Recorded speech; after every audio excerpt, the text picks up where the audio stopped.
Welcome to the Red Dice Diaries, and this is a short video response to Chalice in Chains, Sam's video about making Star Wars roleplay like Star Wars the films, which you can see by clicking on the link there.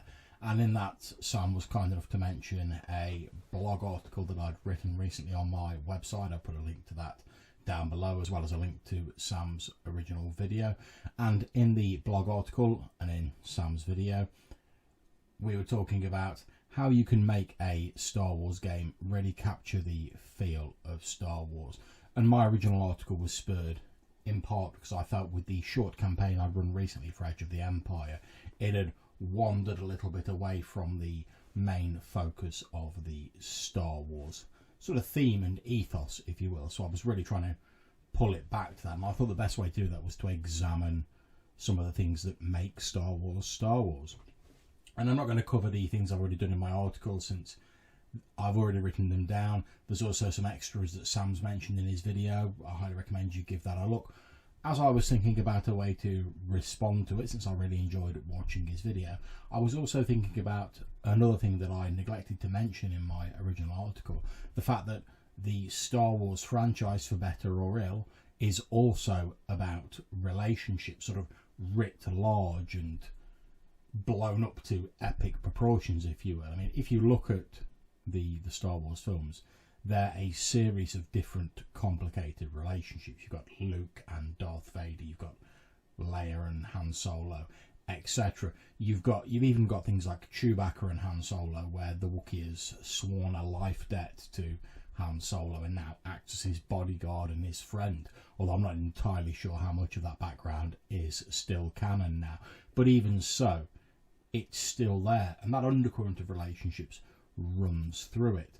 And the rest of the stuff going on in the background tends to reflect that.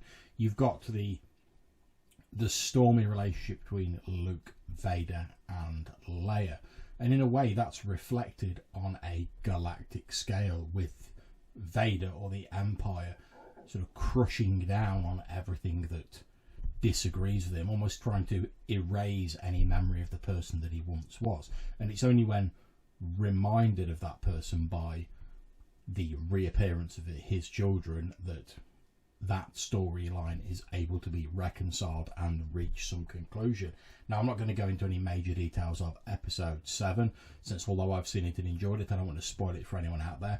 But the same thing is present. There are relationships, and much of the story revolves around either pre-existing relationships that have issues, or trying to reconnect with people that you've lost touch with, or building new relationships. And that's no surprise, really, since at their heart, most really great stories, whether in mythology, ancient legend, more modern texts, whatever, are all about the relationship between the characters, and I suppose in a roleplay sense, the NPCs as well. So I think that's something I'm definitely going to try and focus on in future, making NPCs more relatable to, and that have a role on the larger scale of things, the sort of galactic stage, if you will, but that also have relationships that are interesting and interactions that they can have with the player characters, and obviously focusing on the interactions between the PCs themselves as well.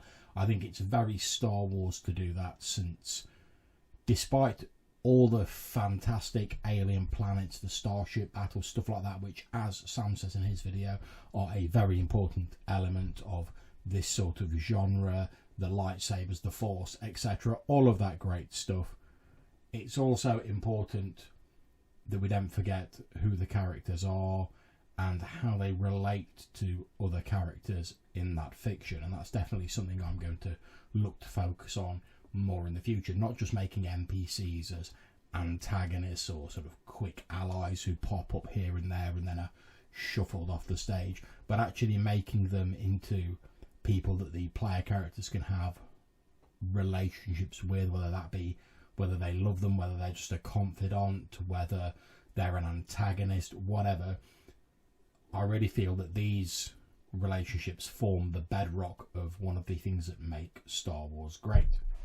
So there we are, that's just a short video response. So I hope if you've enjoyed it, you'll give it a thumbs up. If not, feel free to give it a thumbs down. If you've enjoyed the video, please click on the red dice to subscribe to my channel. And until I see you next time, take care and happy gaming.